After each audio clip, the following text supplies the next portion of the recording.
এক্ষেত্রে খুব কমন একটা প্রশ্ন যে খাদ্য না দিয়ে, চাল না দিয়ে, এরকম গম না দিয়ে টাকা দিলে আদায় হবে কিনা।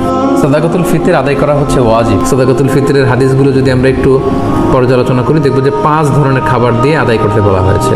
গম, জব, তারপরে খেজুর, পনির এবং কিশমিশ, এই 5টি খাবার দিয়ে আদায় করতে বলা হয়েছে। আবু সাঈদ আল খুদরি রাদিয়াল্লাহু তাআলা আনহু বর্ণনা করেন, সহিহ মুসলিমের বর্ণনা, যে কুন্না নুখরিজু যাকাতাল ফিতরি সাআন মিন তাআম, আমরা খাবার দিয়ে সাদাকাতুল ফিতর আদায় করতাম।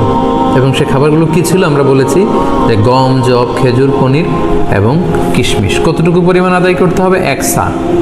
1 সার পরিমাণ কত এ নিয়ে অনেক মতভেদ আছে। কেউ বলেছেন 2 কেজি 40 গ্রাম, কেউ বলেছেন 2 কেজি 400 গ্রাম, 600 গ্রাম, 3 কেজি এবং সর্বোচ্চ হানাফি মাযহাবে যেটা সাজেস্ট করা হয় 3 কেজি 300 গ্রাম পর্যন্ত কিন্তু মতামত আছে। তো আমরা এখানে এটাই সাজেস্ট করলাম যে 3 কেজি 300 গ্রাম পরিমাণ খাবার আপনি সাদাকাতুল ফিতর হিসেবে দিয়ে দিবেন। আমাদের বাংলাদেশে যেহেতু প্রধান খাবার হচ্ছে ভাত, মানে চাল, আপনি চাল দিয়ে আদায় করলে এটা ফুড আইটেমের অন্তর্ভুক্ত। সো খুব সুন্দরভাবে আপনার সাদাকাতুল ফিতর আদায় হয়ে যাবে ইনশাআল্লাহুল আজিজ।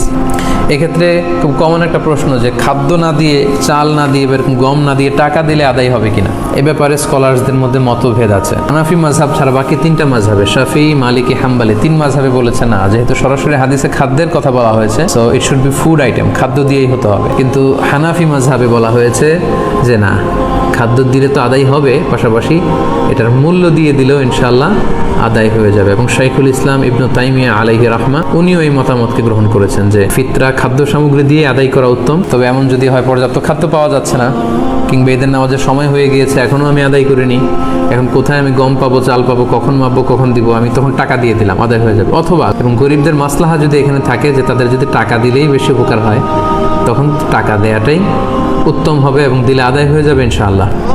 কারণ আমরা সবাই যদি চাল দিতে শুরু করি বা গম দিতে শুরু করি, এত চাল এত গম, যেহেতু এটা ঈদের দিনের আনন্দের জন্য, ঈদের দিন কি এত চাল এত গম ওনারা খাবেন?